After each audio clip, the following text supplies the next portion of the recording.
We wanted to give you guys something to look forward to during the summer as you wait for a much anticipated college football season. So what we've decided to do is rank the all-time greatest Gator teams in all sports. Top 25. Today we're going to give you the grouping of 25 through 21. So we're going in reverse order, and that's not too hard to figure out. No. Number 25 is a team that I think a lot of Gator fans still love to this day. The 1994 Gator basketball team, of course, made the great run to the Final Four. And Robbie, that was a team that nobody expected to do that.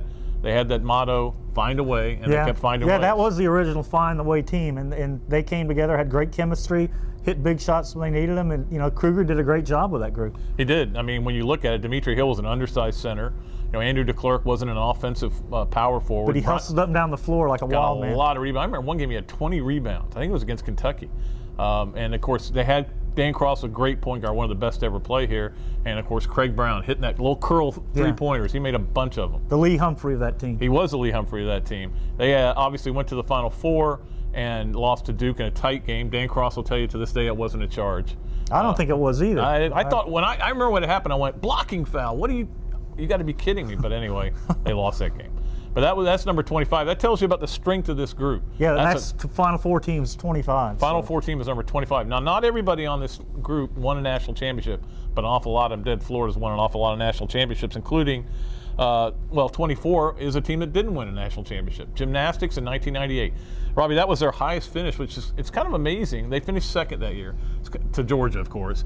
It's kind of amazing Florida's never won a national championship, but I think that says a lot about Georgia. Yeah, it does. But to have a second that long ago and not be able to follow up, it does say a lot about Georgia, even though the gymnastics program now is in great shape. Great hands, great shape. Rhonda Fain's doing a great job at that team. Of course, had Susan Hines. I talked to her the other day for the story we're doing on this, and she had a 10. So a vault, a couple of 10s in the vault, yeah. So you got to give her credit for that. They don't give those away to any. They don't. They certainly have never given you a 10 in anything, have they? No. Well, maybe one thing. Chrissy Van Fleet also on the team again. They finished second. That's the number 24 team, the 1998 gymnastics team, coached by Judy Markell.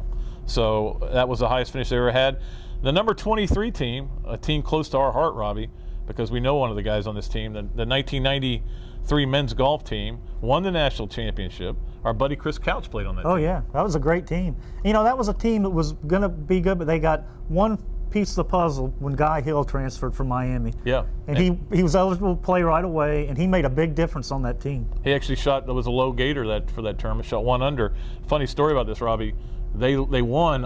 Chris Couch made a 4-foot putt on the last hole. Yeah, I remember how high pressure that thing was. And he went up there and he was trying cross-handed and the claw and everything looking. And Buddy Alexander said he was about to die. He was about to die watching this guy with a 4-footer. And he asked him what he was doing afterwards. He goes, I was so nervous. He just willed it into the cup. Willed into the cup. It's funny.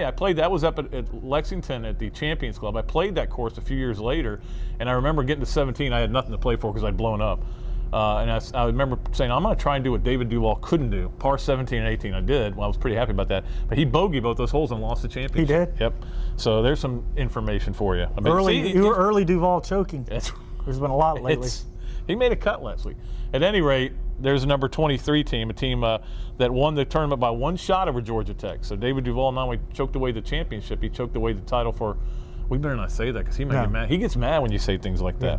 Number 22, 1983 swim team, came down to the last race, Robbie. And they were out in Dallas, and Florida needed to get a win, and they did. They pulled it out in the 400 freestyle relay. Mike Heath, a big factor in that team, was at SMU, or they beat SMU. It was in Dallas. It was a team with great depth, Pat. They didn't win a lot of individual events, but as a team, they just racked up the points and won it that way. It was a true team championship. Only 2 seniors on that team, too, so it was a young team. The number 21 team, 1986 women's golf. And that was Paige Dunlap, Karen Davies. I remember being around here at the time. Yeah, very talented team. Very talented team. Dunlap won by a stroke, won the individual, and they won. They beat our arch rival Miami by 8 shots. That's beautiful. I still see Mimi Ryan around town. I know, she plays a lot. So that was her team. So she was a great coach. It was a great era in women's golf. Unbelievable era, and they were awfully good. In fact, they've got another team on here that she coached that was, I think, the year before. We'll wait, get to that later. That was number 21 through number 25, and our countdown of the 25 greatest Gator teams of all time. Hopefully you'll be checking in online every day to see which one's been unveiled. Until next time, Pat Dooley, Robbie Andreu, we'll say so long.